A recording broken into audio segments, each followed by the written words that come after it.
हुकूमत की 100 रोज़ा कारकर्दगी के ऊपर पीटीआई हुकूमत का कामयाबियां सामने लाने का फैसला। पाकिस्तान तहरीक इंसाफ की हुकूमत ने आम इंतखाबात से कबल अपना 100 रोज़ा प्लान तरतीब दिया था, जिस पर इक़्तिदार में आने के फ़ौरन बाद ही अमल दरामद शुरू कर दिया गया था। हुकूमत ने अपने पहले 100 रोज़ के लिए कई अवाम दोस्त मनसूबों का ऐलान भी किया, जिस पर उसे खूब पजीराई मिली। अब जबकि 100 दिन मुकम्मल होने को आए हैं, पीटीआई हुकूमत ने अपनी 100 रोज़ा कारकर्दगी अवाम के सामने रखने का फैसला किया है ताकि अवाम नई हुकूमत की कारकर्दगी का इल्म रख सके।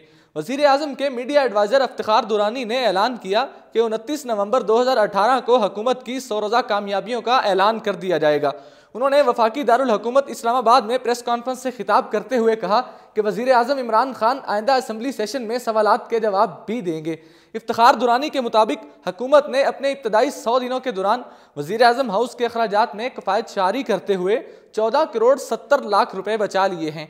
वज़ीर आज़म हाउस के 200 मुलाजमीन को मुख्तलिफ इदारों में खपा दिया गया है। सिर्फ 2 अफराद को वज़ीर आज़म हाउस में रखा गया है, जबकि दूसरे मरहले में मज़ीद अफराद को दीगर इदारों में मुंतकिल कर दिया जाएगा।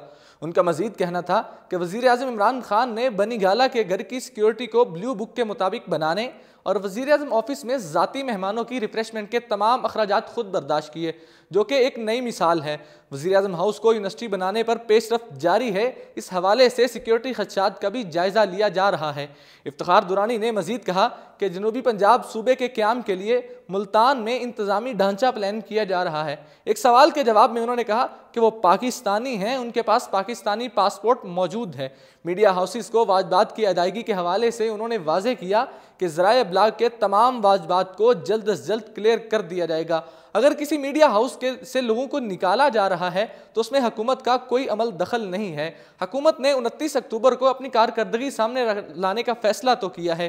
अब किस वज़ीर ने क्या कारकर्दगी दिखाई है उसका अंदाज़ा तो हमें 29 अक्टूबर को ही होगा। इसी के साथ मुझे दीजिए इजाज़त। देखते रहिए उर्दू पॉइंट।